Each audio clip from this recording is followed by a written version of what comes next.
So Dennis Rodman was on First Take and he congratulated Stephen A. Smith for making $10 million a year.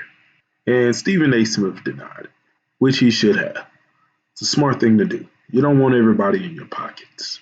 But he actually does make $10 million a year. So where does he rank on the list of sports analysts? How much do these guys actually make per year? I'm not going to go through all of them, just going to go through the top or some that I deem as popular. So you got Jalen Rose at number 14 on this list, and he makes $3 million a year.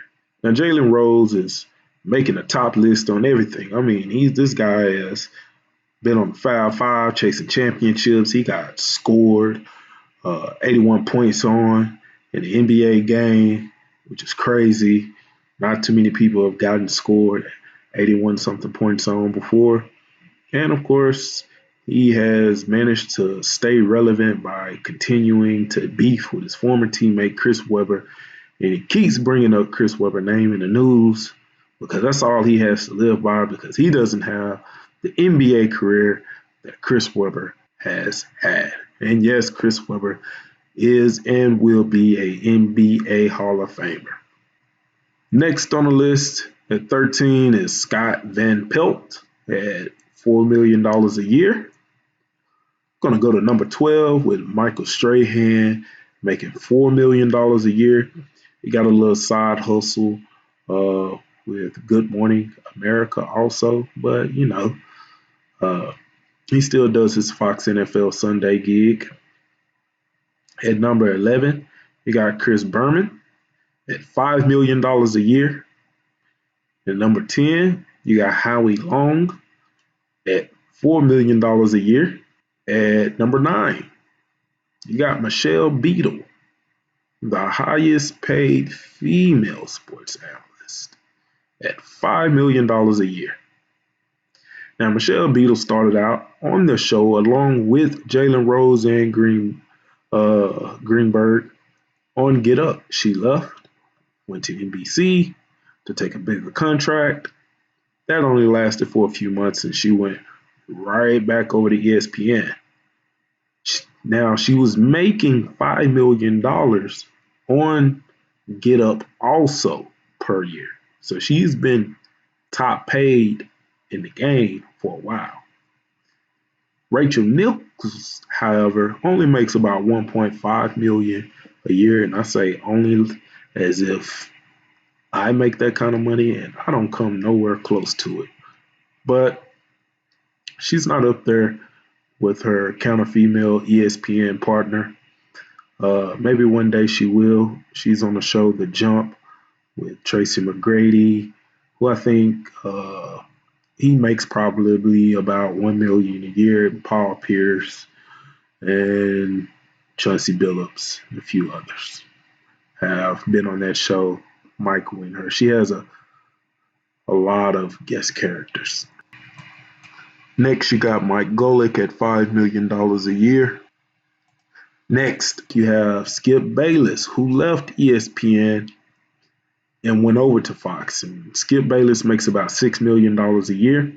I'm not for sure how much Shannon Sharp makes, but I'm sure he's pulling in at least 7 figures. Max Kellerman, he took Skip Bayless' spot on First Take, and he makes about $1 million a year. And that's about how much Skip Bayless was making on the show before he decided to departure and make a little bit more cheddar on its own. Colin Cowherd, he's at number 6, making $6 million a year.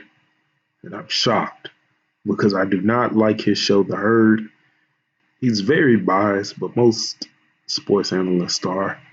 But his show is extremely overrated. I haven't watched it since Christy Leahy left. I like Joy Taylor, but I haven't watched it. And he is supposed to re-sign a new deal this year for a 4-year extension. At number 4 and number 5 is Michael Wilburn and Tony Kornheiser, and they both make $6 million a year. for their show PTI. Pardon the interruption. At number 3 is Mike Greenberg for his show Get Up. And at number 2, Stephen A. Smith with $10 million a year. So Dennis Rodman was right. Stephen A. Smith is the second highest sports analyst out there. But number 1 triples him. Jim Rome at $30 million a year, which is crazy. $30 million a year to talk about sports, not play it, to talk about it. So we got a few honorable mentions, or one with a group of guys. Inside the NBA crew, you got Charles Barkley, Shaquille O'Neal, Kenny Smith, and Ernie Johnson. And this is a award-winning show. I'm not for sure how much they get paid, but Grant Hill works for Turner and NBA TV, and he gets paid about $2 million a year. So I assume that Chris Webber and Reggie Miller probably get about the same. Could be wrong. And that also leads me to assume that Charles Barkley, Shaquille O'Neal, Kenny Smith, Ernie Johnson gets paid more than them. I would assume.